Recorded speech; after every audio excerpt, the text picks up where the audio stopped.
There were giants in the earth. According to Irish legend, the Fomorian giants were grotesque semi-human beings. They had the bodies of humans, they had the heads of goats, and of course they were gigantic.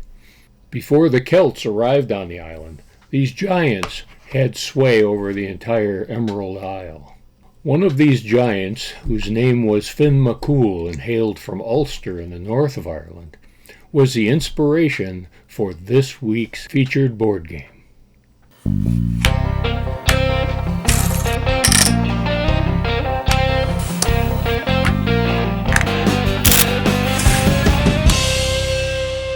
Hello again, friend, and welcome back. I would like to start right out by acknowledging a website called the GiantsCausewayTour.com. It was a great resource for information about the inspiration for this week's featured game. And the story goes like this. In the north of Ireland, there was a giant, and his name was McCool. Now, another giant named Benandonner lived in Scotland across the Irish Sea. Benandonner was planning on invading Northern Ireland. And of course, when Finn got word of this, he instantly flew into a rage, as giants are wont to do. He began to hurl giant rocks into the sea between Ireland and Scotland with the idea of staging a preemptive attack. And so these rocks built this gigantic causeway across the sea, and he charged across this bridge of rocks with his army and entourage in tow to confront this Scottish upstart. Unfortunately for Finn, he discovered that Benandonner was a larger and more powerful adversary than he expected. So Finn put on swaddling clothes, and his wife carted him back to Ireland across the bridge, disguised as a child. Now Benandonner saw this, and he was taken aback. He said, if this is what their children look like, what could its father possibly be like? So he panicked, and he began to tear up the land bridge and hurling rocks hither and yon, and made his way back to Scotland. And all that's left of that land bridge is what's there today we call the Giant's Causeway. Now that geological formation that we call Giant's Causeway is actually a 60-million-year-old volcanic phenomenon made up of columns of basalt that just happen to form hexagonal shapes, tightly nested together along the coast of County Antrim. It's a fascinating scientific fact, but it's not nearly as exciting as battling giants. And so there are many legends of the Fomorian giants. And in fact, many of the landscape features of Ireland are said to have been created by those giants, either deliberately as fortresses or through circumstances of the battles themselves. They fought all over the island for supremacy before the humans came to the island, and the Tuatha Dé Danann, the Celtic conquerors of the island, finally defeated the giants in the Second Battle of Moytura. So the inspiration for the Causeway board game came from the physical structure of the Giant's Causeway in County Antrim, as well as the legends of these battling giants.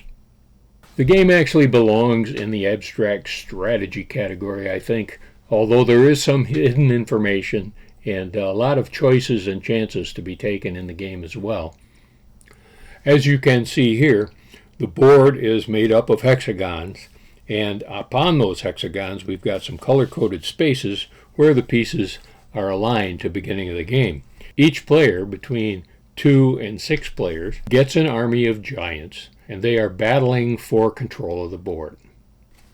And to determine how those pieces move on the board, each player will have a hand of 5 cards with movement choices depicted on the cards. Let me show you a little detail about how this works. Here's a section of the Causeway game board with pawns ready to play. And here are 2 hands of cards dealt randomly to these 2 players. The first player will choose a card and lay that on the table, aligned with the artwork on the board. This indicates what move or moves are available to that player. Then the player moves as many pawns as desired, as indicated on that card. If such a move lands a pawn on an enemy position, that enemy pawn is eliminated from the game. The player's turn ends by drawing a replacement card from the deck, It's simple as that. Now the other player performs the same sequence. Play a card, move his giants, and draw a replacement card. Now there's more to the card play than is immediately evident. Depending on the cards one holds, sometimes there's little choice of the maneuvers to be performed. But you're only required to move one giant per turn, so a bad card has a minimal impact in that case. But at other times, a sequence of moves can be executed to maneuver your giants into position for a future attack or a retreat when your turn comes round again.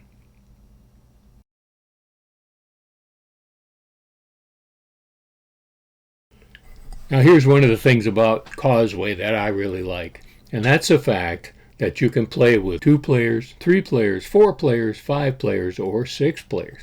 And depending on the player count, players might have multiple armies at their command. So a 2-player game, each player could have 2 or 3 armies. In a 3-player game, each could choose to command 2 armies.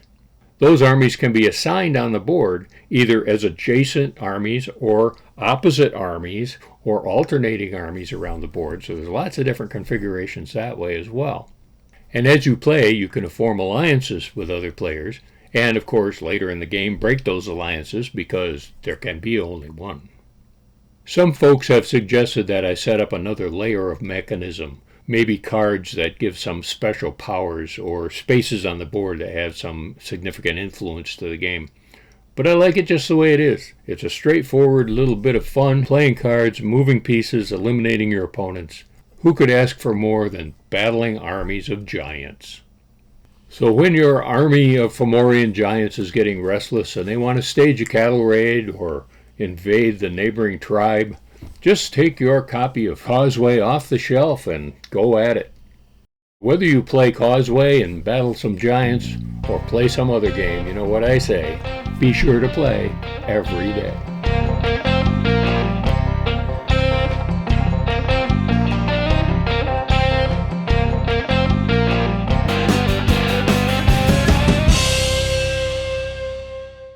I do want to say just a little bit more about our new FlexBoard game board system.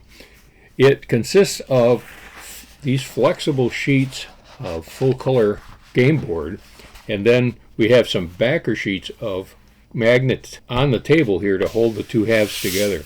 When you're done playing the game, these 2 halves of the board will roll up into the box and take up very little space. When you're ready to play again, they simply roll out, they fasten to the magnetic backer panel, and now you have a full-size game board. It really works well for a full-size game board to fit on a smaller package. Watch for several of our products using the FlexBoard technology. So thanks again for tuning in.